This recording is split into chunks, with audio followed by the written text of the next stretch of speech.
Wszystko zaczęło się od króla Jagiełły. Mała Łodzia stała się miastem, które w XIX wieku rozwijało się najszybciej na świecie.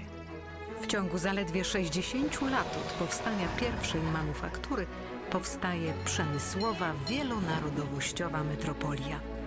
Jednak wiatry historii nie zawsze jej sprzyjały. To, co zniszczył los, odbudowują łodzianie. Nasza Łódź. Miasto wielkich szans. Od 600 lat w sercu Polski i Europy. Jesteśmy Polakami. Jesteśmy niezwykłym społeczeństwem. Zawsze w obliczu wielkiego wyzwania potrafimy się mobilizować. Potrafimy stawić czoła wielkim wyzwaniom. Bo nie potrafimy stać obojętnie. Bo obchodzi nas bezpieczeństwo i przyszłość naszych dzieci. Bo wierzymy, że nadzieja zwycięża apatię, lęk i strach. Bo mimo wszelkich przeciwności nigdy się nie poddajemy. Potrafimy ciężko pracować, wspierać się i działać razem. Bo zależy nam na naszej ojczyźnie, naszym osiedlu, naszej ulicy. Bo chcemy naszych niezbywalnych praw i wolności. Bo nie oddamy naszych marzeń. Nadchodzi punkt zwrotny.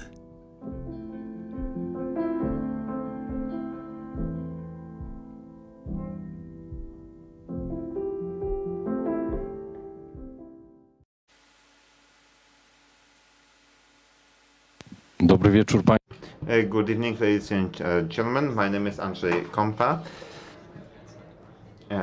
Our guest is Professor Jarosław Hrycak. It's one of the most prominent Ukrainian historians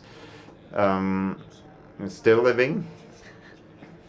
I don't think he needs introduction, but just a few basic facts about his breadth of scope. He's one of the founders and chief editor of Ukraina Moderna journal, the professor of the Ukrainian Catholic University in Lviv, but he also headed the director for historical research in Lviv. He is head of a Petro Jacyk Program, studies into contemporary Ukrainian history and Ukrainian society. He has also been visiting professor to Harvard, Columbia, and the Central European University in Budapest when it still was a center for free thought. He's a laureate of Jerzy Gedloć Award. He got it 10 years ago for a book, Prophet in His Own Country, Ivan Franko and Ukraine. He has published a lot of papers and books, history of Ukraine since 1772 to the end of 20th century, New Ukraine, New Interpretation. This has also been published in Polish. Also very important Krytyka Polityczna Guide for Ukraine, new edition, has been published recently with the title Understanding Ukraine, Spoken History, brought or updated to this day. And today we are going to talk about this book. It's a great publishing series, the Library of Central Europe, published by in Krakow. I think all of the books in series are fascinating. You can also arrange them in a rainbow. It's an additional extra benefit, but Central Europe from Greece and Turkey to far north, left, right, Central Europe. So Ukraine Escaping the Past. It was published in 2021 in Ukraine.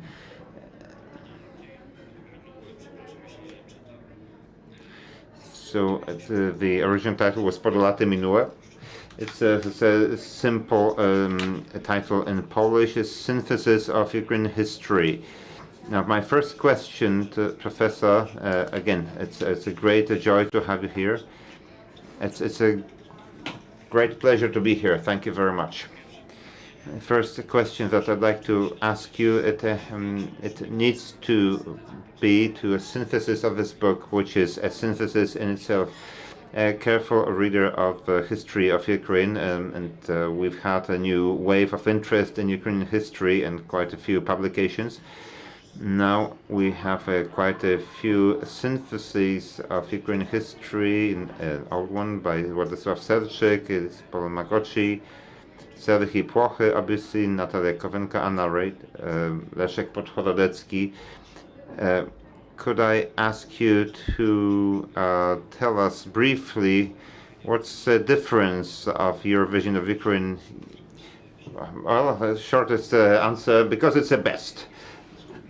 Because I'm the most humble Ukrainian historian, but it's a different perspective.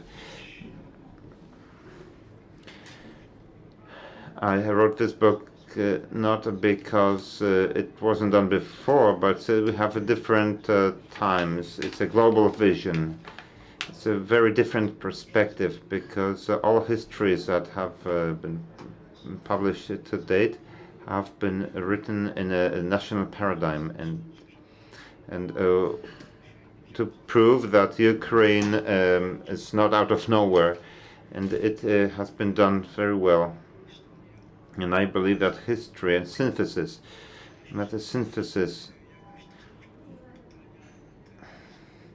is about getting answer to these challenges that we face, and it's a completely different thing. Until the fall of the Soviet Union, the main objective was to prove that Ukraine exists. It's no longer a question now. The question is how Ukraine exists in a global world, especially taken into consideration that, sorry that I repeat myself, but it's very important. The main subject of a global history is violence and poverty. And in this sense, it's very close here. But the question is how to escape this past. Given the great resources and possibilities that Ukraine has, it was the poorest country in Europe, and now, on top of that, we have war. So how can we cope with this problem? That's why I applied a global perspective, not because it's fashionable, because you can find answers just by comparison to Polish history, Russian history, French history, but I was very surprised to find out that probably the closest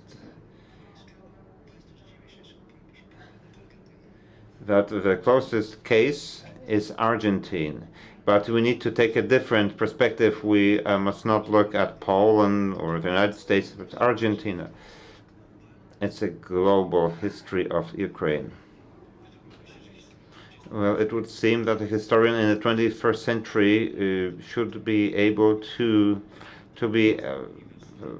have complete freedom to choose subjects and to select the tasks for himself or herself, but through the policy of occupier and aggressor, the Ukrainian historian stands in this difficult perspective of proving your own identity. To what extent did it influence this book? It's a very interesting periodization. Even ancient historians were aware of the fact that when you write history over centuries, readers are most interested in the latest history. Some people are interested in previous ages, but the thickest chapter is devoted to the 20th century, but the Cossacks is very thin, quite a lot about the Middle Ages and being a specialist in Byzantine culture. Thank you very much for that. And the 20th century, common Polish and Ukrainian perspective. So am I correct in thinking that the need to prove the actual origins, did it affect the periodization that you use? Thank you very much. Sorry. I'd like to say something controversial, but I'm not particularly interested in the issue of identity, because it's not necessary for being the poorest country in Europe. What are the closest comparisons? It's not my thesis. It's a thesis of Roman Polak, my famous guru. If you want to understand Ukraine, you don't compare Ukraine with Poland of 1923. Compare Ukraine to Poland after 20 or 30 years of independence. You will see it's the same. It's the problems of a young national country. So identity problem, corruption, weaknesses, and also Poland was also one of the poorest countries in Europe, and that changes your perspective. If you deal with identity, I think the question of identity is it's very well solved in Ukraine. I'm trying to explain why Ukraine is as it is and what are the opportunities, chances to change Ukraine from what it is today. I'm trying to tell you that why or can Ukraine repeat Polish transformation? I think this is a question of history. It's very important. It's something that I'd like to tell you that this work is not going to be well liked by historians in particular. Not a specialist on some of the things that I write, but I am against a certain conformism. My work is very egocentric. It's a kind of an innate sin. It's very Eurocentric. And also I think that future is of the essence. That where we're going depends on where we come from. If we don't know where we have come from, we can't understand the possibilities. And from this point of view, I'm trying to tell the history of Ukraine. What historians are doing, what the historians are not doing. This is economists replace them. I used the works of Douglas North, who wrote Global History, a Nobel Prize winner, but through the history of violence, and the violence was the focal point. And I step from the assumption that it's the past-dependent theory. And I believe this is very important also in the case of Russia and Putin. Why do I write so much about Russia? Because I believe that many of this legacy comes from Russia. Russia used very much by Putin, and Putin used it very much. And it doesn't mean that they don't exist, but he looks at them in a different perspective, in a different way. But value identity, values define whether we can or can't, and values are historically dependent.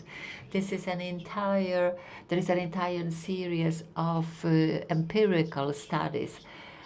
What is there in our civilization, be it Catholic, Byzantine, or Orthodox? What are the values that either help us or not. And Putin manipulated them. And very briefly, to say something tangible, I said it yesterday at our meeting in Gdansk. I have a good friend who you may know, Thomas Komozela. He is a very good professor in Edinburgh at the linguistic sociology, and he wrote a very interesting paper with a very simple conclusion, which had never occurred to anyone before.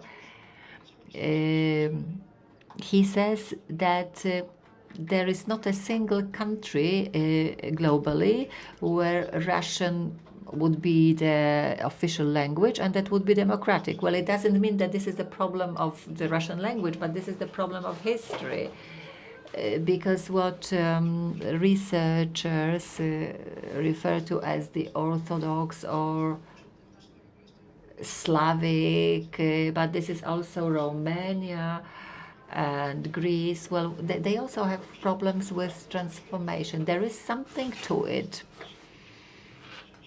So we need to find out what it is. Well, of course, many readers don't like it.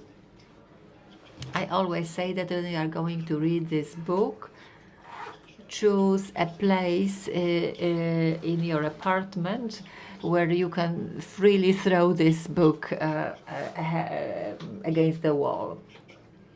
Why have I written this book? Because in my opinion, we have a transformation in Ukraine. We have a new generation. That this is the generation that is present here. This is the Zelensky's generation, more or less.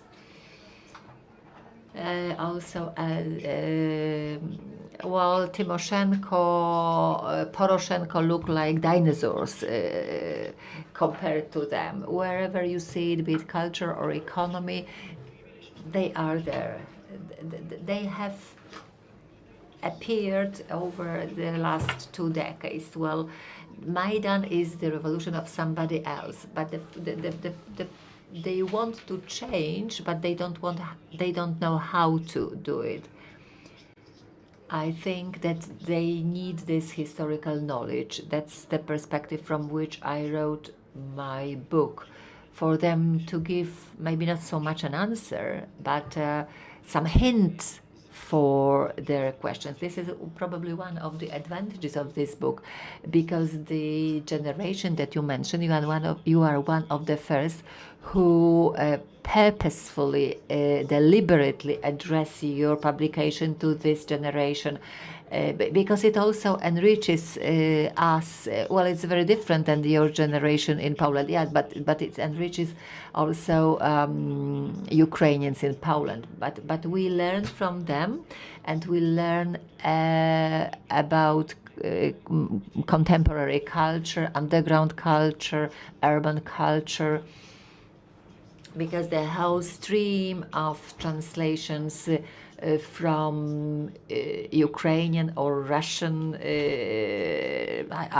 I mean Ukrainian artists, writers writing in Russian, that appeared after 2022, and this book is divided into 7 chapters.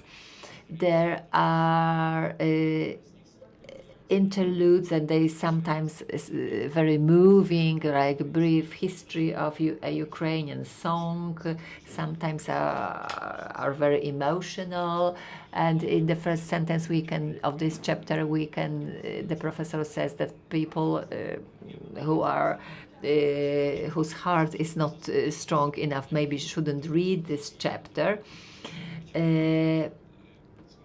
But because you have already started, please tell us why you compare Ukraine to Argentina. A young state which at the very outset has strong advantages, good resources, also skilled and well-educated labor. So the beginning is very promising. They can become one of the 10 the most important, the richest economies. They can compare themselves with the richest economies, but nothing happens. If you look at Ukraine and Argentina, the best, well, colonialism, but it will not explain anything. But there are very specific differences. For example, after first 30, 40 years of independence in Argentina, we can see tension that will lead to a situation where the capital region would like to separate itself from the rest of the country. And Argentina engages into conflicts and cooperation, and it expands onto Patagonia. It can politically expand. Yes, of course, we can show similarities, but it's not always sufficient. But Ukraine is a state of border mentality and identity. Argentina probably is at the borderlands. Well, but in Argentina, for example, we don't have a case where anybody from Argentina would be a governor or president of Spain or Portugal. But in the case of Ukraine, we have Polish kings and people who were very successful in the Russian Empire. If we look at the statistics, half of politicians, very successful politicians in the 17th, 18th century in Russia were Ukrainians. And we are a borderland country, and that's very important. So we have different comparisons, maybe a banal comparison, well, the United States. And these are these differences. And this is what differentiates us from Russia. And here we come to Russia and to Ruthenia and Byzantine. We don't have Putin, for thanks to God. Ukraine is also much more differentiated than Argentina. For example, like in the United States, we have many nominations, many nations, and they coexist in a peaceful way, and nobody can dominate the country. So the Lukashenko or Putin's scenario cannot take place in Poland. Well, the compromise is the bread and blood of democracy by default. But this is a choice. This is an conscious choice of our elites. They draw from that. Well, I'm trying to show similarities, but when Ukraine pronounced its independence, it didn't look different from Russia. It was a poor copy of Russia. And therefore, there was a very big doubt as to whether Ukraine would even exist as a country. But I was really surprised at one point, the second elections in Russia and Ukraine. Both elections during a very deep political crisis in Ukraine, it was the fight between the Western Ukrainian language and Eastern Russian language, and in Russia, a fight between Yeltsin and parliament. And people wrote, okay, it's the end of Ukraine. This was the prognosis, forecast that the crisis will lead to a civil war that will be very bloody, that will make a Yugoslav war look like a picnic. And the economists It was called by an economist the birth and the possible death of a young state. I remember this very well. I was afraid that Ukraine would disappear after just a few years of independence, but the crisis were resolved differently in Ukraine and Russia. And Ukraine, in Ukraine, the president who lost transferred power to the president who won. And now in Russia, Putin sent tanks to bulldoze the parliament. So we had very similar crisis, but in our country the crisis was resolved peacefully, and there was a rotation of elites. So next time nobody knows who will be the next president. Now, for Zelensky to be president, I think everybody would have thought it would be a joke. Now, in Russia, you don't need to really have elections, or in Belarus. We know who the next president is going to be. So you can't really explain this from our perspective. Two very similar countries, two very different solutions.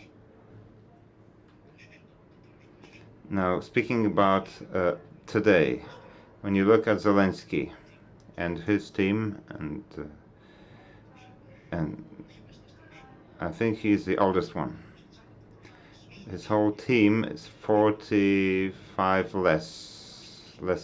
35 to 45 years old. When you look at the Putin's team, 70 years old plus minus 5 years old. So you can see that the conflict between Ukraine and Russia is also a generational conflict. Now, what you can see right now when you look at Putin's people, all of them except for Shoigu are ethnic Russians. When you look at Zelensky's team, half of them is half Ukrainians, some Georgians, and only a few Ukrainians. So it's a very different way of functioning. So how can you explain it? You need to write history. No other explanation. Okay, I'd like to ask you about a particular thing. You can see that this book is an individual, subjective view. Of course, it's documented with facts and maps and figures, but it is individual and partially in essay form, so it can be read by people who are not interested in historical syntheses normally, but normally look for some distinguished roots of a country in Ukraine, for example. Very tempting source is a Kiev Ruthenia, but another very special source of origin, because of your time of life in Lviv, it's a Halich Ruthenia, and the Prince Daniel, who was nominated by the Pope, and who was in a similar position as Mendox in Lithuania. And then when I look at your book, this aspect is only briefly mentioned. You do not focus on that part as a source of,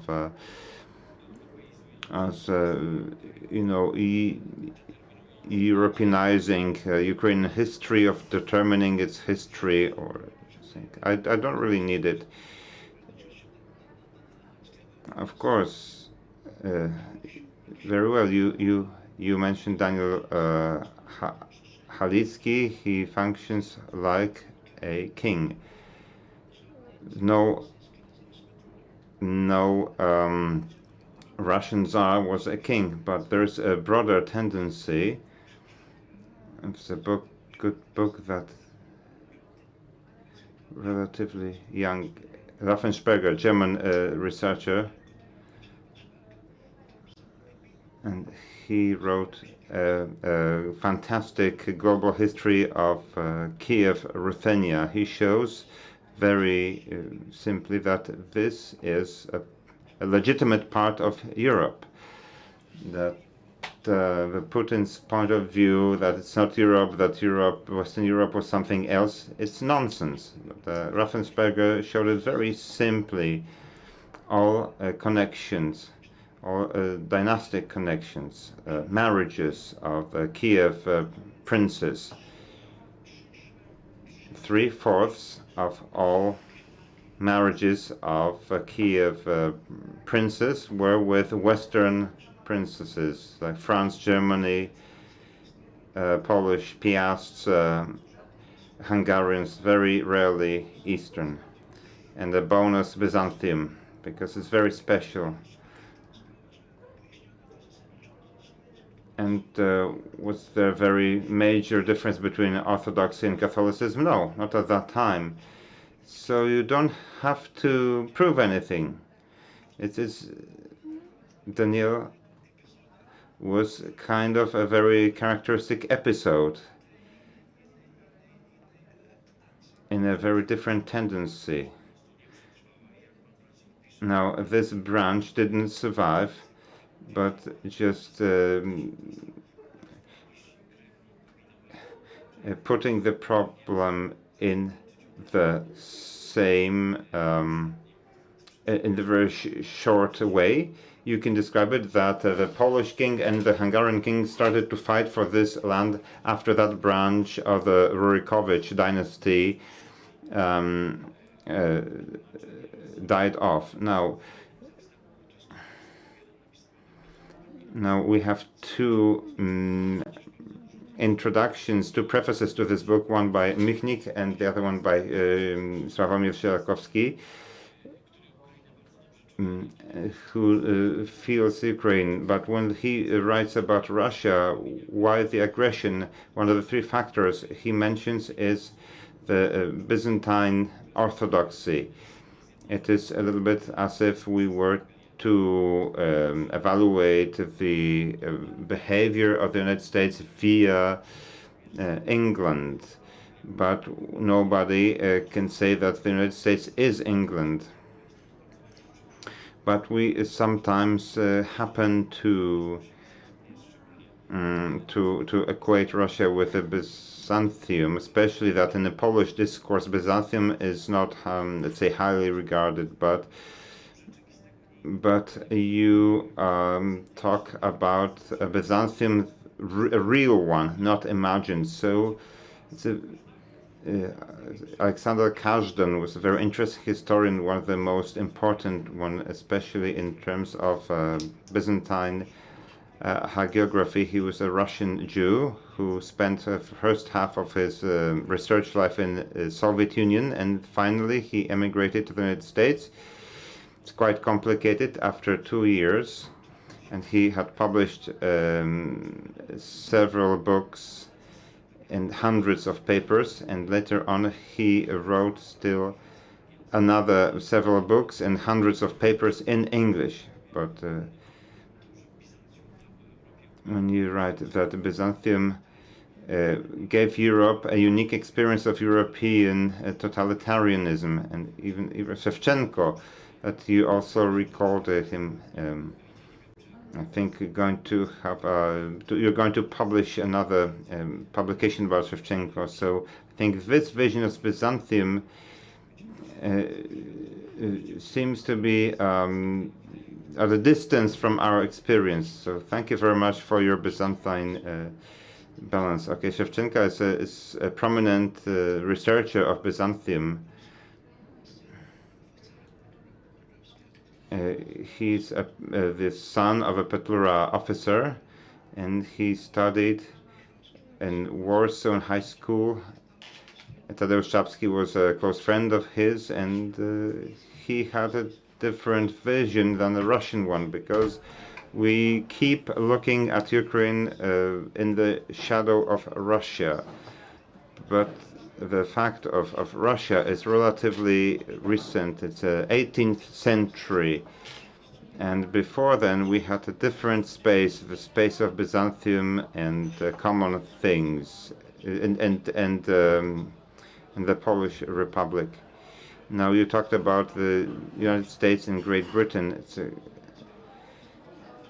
De Soto wrote a wonderful paper about the Kuchma and the United States of the 19th century. This similar type of country, peripheral, weak, corrupt. The United States managed to overcome that. So what can we emulate from the United States to repeat that?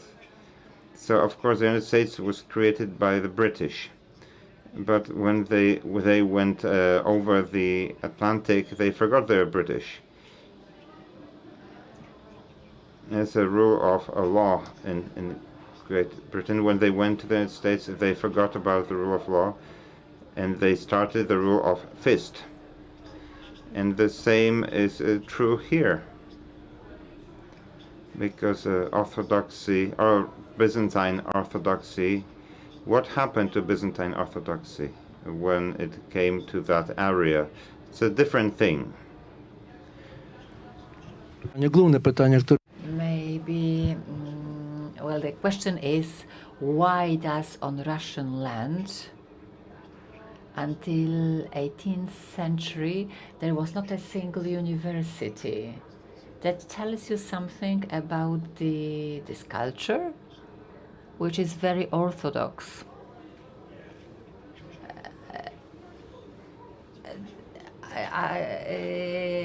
There is a publication which I like, because this Byzantine culture, which went to these spaces through Bulgaria, in Bulgarian sort of version, they didn't need books. There could be books, but they didn't have to have books. This was not a Byzantine model, but it was a Bulgarian model. But on the other hand, there is a certain difference, because in these countries, in Belarus and Ukraine, Orthodoxy was completely different, because they it could went on for a long time without books and universities until the Catholics came, when there was a question of the identity, and that's why they started universities, they started translating books. Well, the main thesis is, that comes from a different book. It is believed that one of the advantages of the Western Catholic civilization is the fact of having universities, but not theology, but science, which comes from a specific Thomist notion of theology. And this theology, I'm sorry to say that, comes with Aristotle, and the Catholic world assimilated it very, very late through the Arabic world, through the Arab world. So Byzantium is about Greek culture, and it's a Greek language culture. But the question is very important. If this is a Greek language culture, why there is no Aristotle in this, or Plato in this culture, Socrates? If an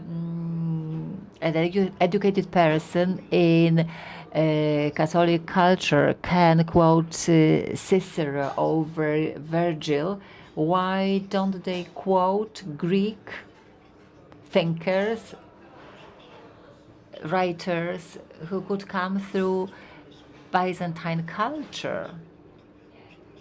I'm sorry, but this is the main question, because why does this Orthodox space doesn't need Greek wisdom?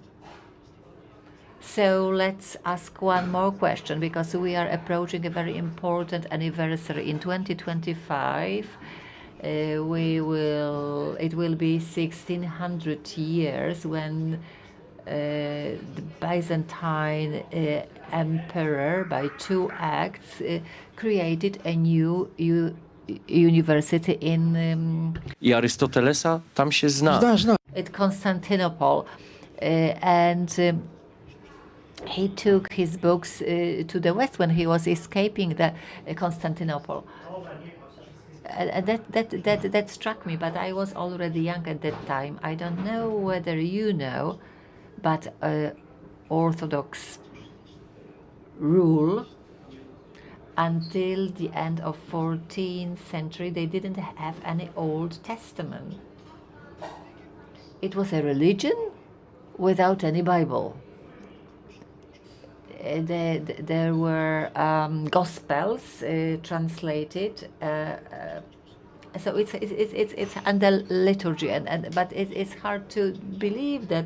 But of course, where they started the translation in the Ukrainian part of the country, because Jesuits came there, and they understood that there was something wrong, so they opened a school. They took people who escaped from Byzantium, and the Kastrovska Academy, they for the first time translated the Bible.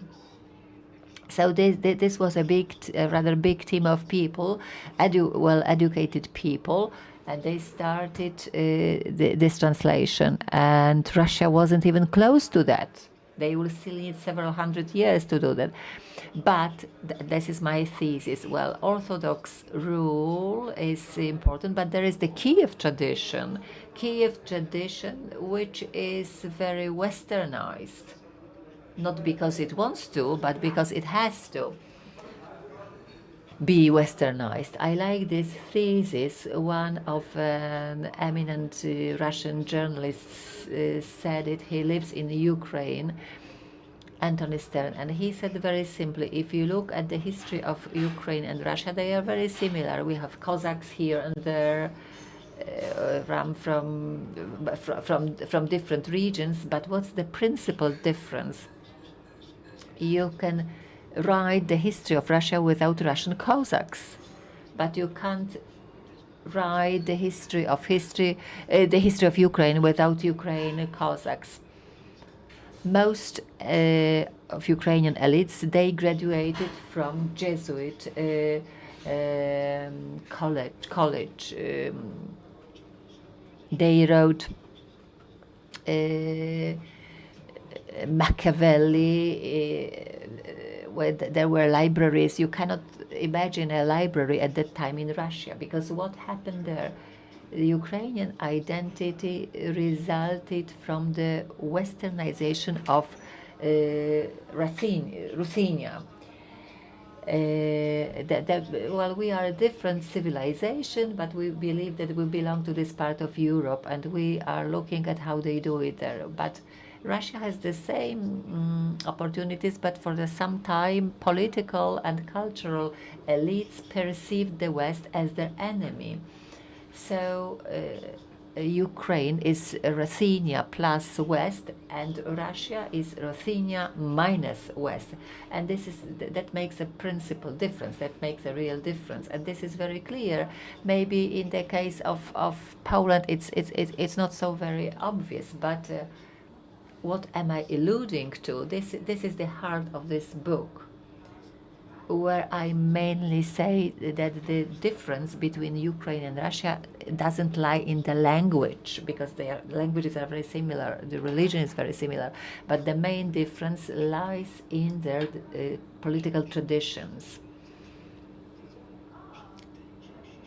In this part of the world, in this Kiev tradition, we don't have the idea of a saint monarch. That means, well, we always see the power as something that should be limited. In this Kiev tradition, we couldn't think of somebody like Stalin or Putin. But in the Russian tradition, you cannot think of a Maidan victory, and this is where the difference lies.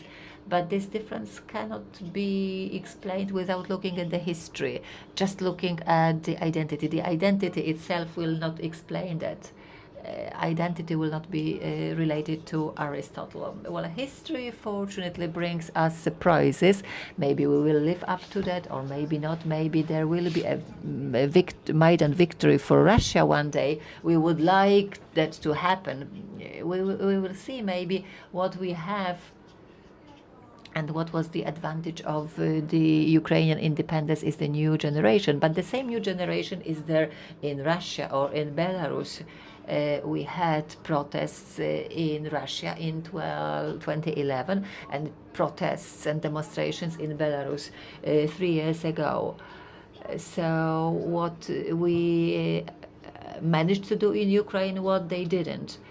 And it's all intertwined, but very smoothly we have proceeded to the most modern history. To me, as a Polish reader, I'd like to focus on one aspect where I compare Poland and Ukraine. Nawet w żartach The problems of a divided country, sometimes we joke about this. Okay, we can see the partitions, but the same experience in the text you contained in your book, Ukraine. It's also communities adding up to societies that lived on different conditions under different rules. Yes, in Ukraine we see. It's difficult to translate into Polish, but that Ukraine is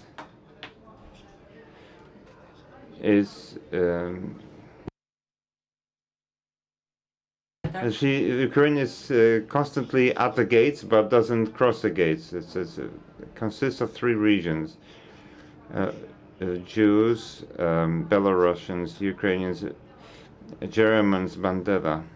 When you look at these problems, it's similar to what's in Ukraine right now. But the most important thing, it's not a boasting, but a conclusion that each young country has authoritarian temptations.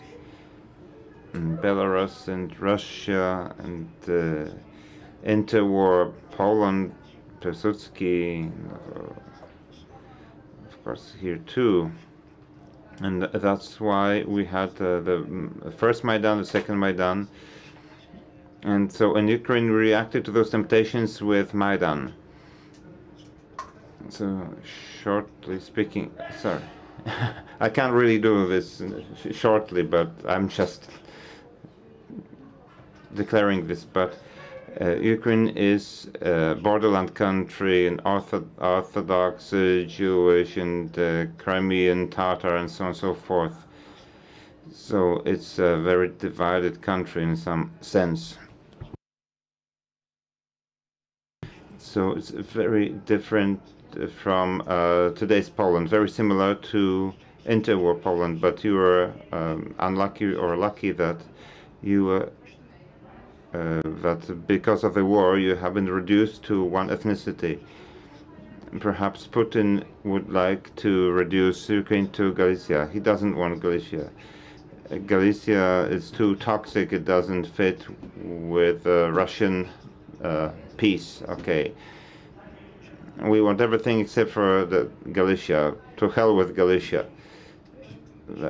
That's Putin's thinking, but he cannot do this, because if you look at this, if you look at Galicia, of course, it's there, it will always be there, but you still have Kiev. It's the hardest part of the country is Kiev rather than Galicia. So Kharkiv, Odessa, this shows us a lot. Kherson, yes. Do you understand what I mean? That when we have a crisis, it shows that Ukraine behaves differently. I think you understand, you know this thesis that identity and values showed during the time of crisis. Okay, when the time is peaceful, you have scandals, rivalry, infighting, but during crisis you can see the values. This popular Polish view of history and Ukrainian view of history of the 20th century, they collide with one another, and of course this question is very important in terms of the Second Republic of Poland and the discrimination of Ukrainians living under Poland. And then we have the pacification of 127 churches, some of them historical. Yes, you're talking about revindication. So the two different phenomena in the Helm region. Then the Volyn action and the carnage of Polish people, then Wisla action. Now the question is, how can we escape from this kind of past and vision, a simple vision of history taught in schools and used by politicians? Can we do it? Now I have a whole chapter on this subject. How can we escape history? It's about Polish-Ukrainian relations. I begin with Miłosz, quotation from Miłosz writing to Giedroyć.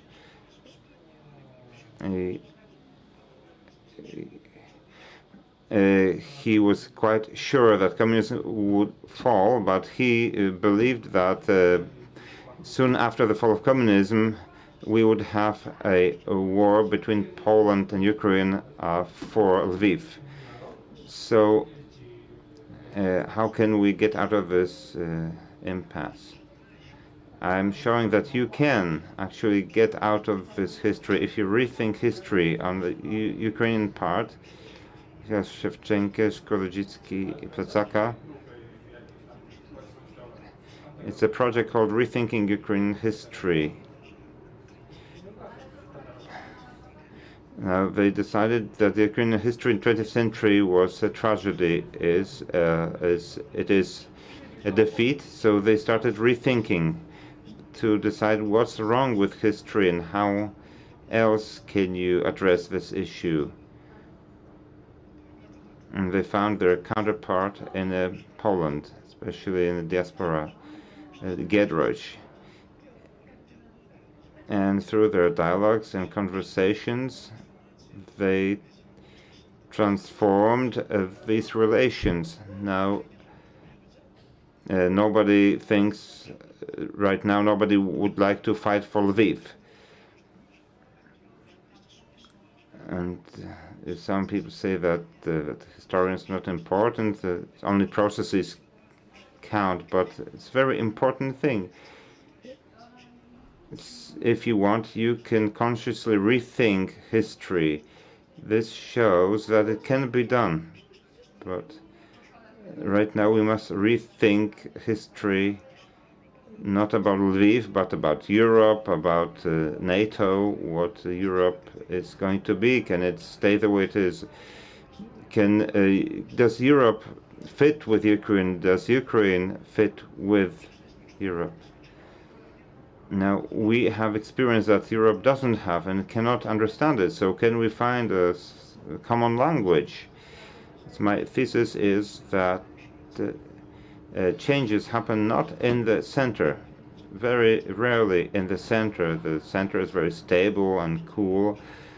And change comes through borderlands, peripheries of great conflicts. It used to be in Poland, now Ukraine. So Ukraine is a decisive borderland that is trying to redefine what Europe is about, and it's my ambition, the ambition of each global historian, when a Polish person reading this book could see Poland, so that they could see a larger history, not necessarily comparison, but global history. It's a mirror in which everybody can see themselves. I do hope that what you just said would give us some hope and some people here and our viewers at home. especially to historians and writers. This shows what's going on. If the political elites of the Third Republic of Poland immediately accepted the theory of Giedoś as an element of Polish raison d'être, without public whining after lost territory. That's because Parisian culture, Giedoś, and dialogue between the intellectuals. Yes, when I look at the list of countries that recognize the independence of Poland, Poland is the first one. Now you need to understand history that on the night from the 1st to 2nd December, Wałęsa, Michnik, and Kuroń are all nights spent in the presidential palace waiting for the results, to be the first ones to congratulate. They were afraid that Canada would be first. It's a difference of 5 minutes. They thought about it strategically, that Poland should be first. So Kuroń, Michnik, and Wałęsa, Giedoś, those were the persons who defined this space. Professor, time flies quickly. Any message to Polish readers, to our audience, to people in Ukraine? Well, I would like to thank very much. I do appreciate what you've been doing from different political groups. We are really moved. That means a lot to us. And second, maybe never history has been as critical as now. The threat has never been as great as it is now. Well, the threat of apocalypse, but the biggest changes took place in this continent when there was a really apocalyptic threat. Apocalypse brings in a certain tone to induce changes, and I hope that our state may help redefine the entire world in the face of this apocalypse. But will we manage to do it? I'm not sure, but it's worth trying. Professor, because we have 50 seconds left, we'd like to thank you for what you have been doing, because the intellectual exchange, intellectual cooperation, attempts of mutual understanding, reading our narratives is really important, really is crucial, because today is the time when we and Ukrainians speaking different languages are very close to each other, and you will be signing your book outside of this room, so there will be an opportunity for conversation. Some people say, well, we have enough of Ukraine. No, that's not true. You are a historian, and I'd like to assure you we have not enough of Ukraine. We are not getting indifferent vis-a-vis Ukraine. We've always been with you. Thank you. And that was just the beginning of our conversation. We could. It's not always easy to recognize. It may look like this, or like this. It may be a burden, but it is a responsibility that we embrace nonetheless.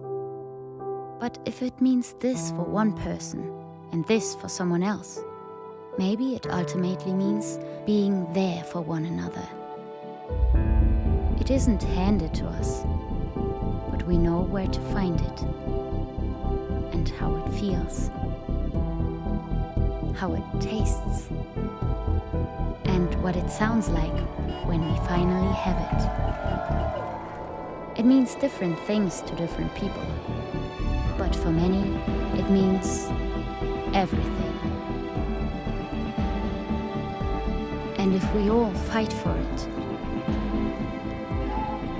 it will eventually bring us together.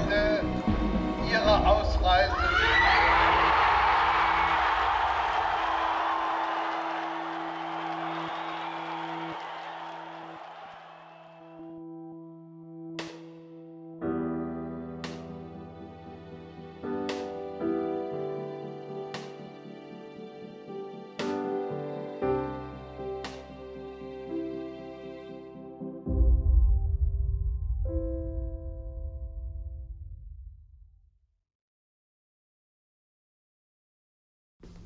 Dzień dobry. Dzień dobry.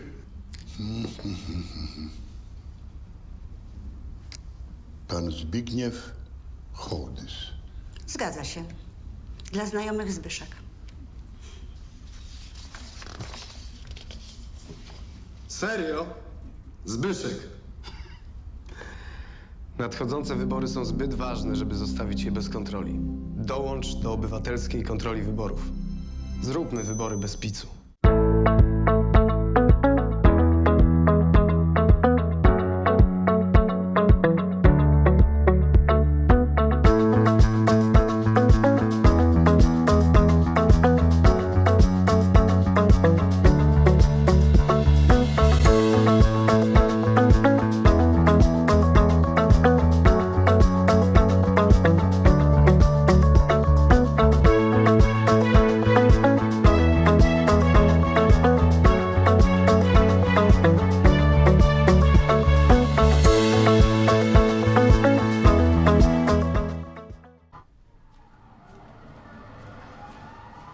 Każdy wybór ma swoje konsekwencje.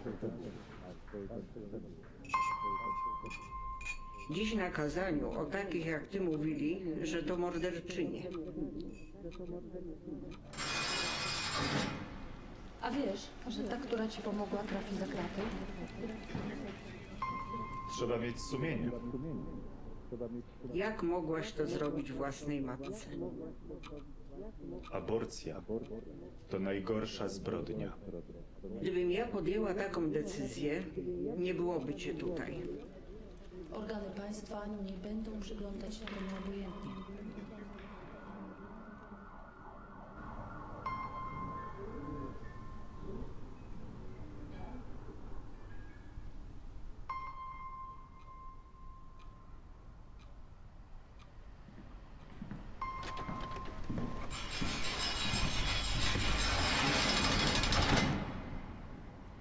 Życie i zdrowie kobiety jest najważniejsze. Stop kryminalizacji aborcji.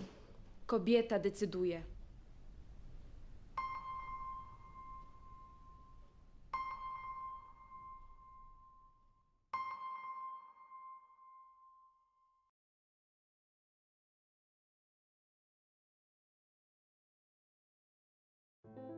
Jestem z zawodu lekarzem. Zajmowała się diagnostyką chorób nowotworowych. W Białorusi zajmowałam się mikrobiologią i molekularną biologią. Byłem nauczycielem szkoły podstawowej. Naszym celem jest budowanie umiejętności, które są ważne na polskim rynku pracy. Szybko nabierają takiej pewności siebie, bardzo szybko się uczą. Wszystko możliwe, kiedy starasz się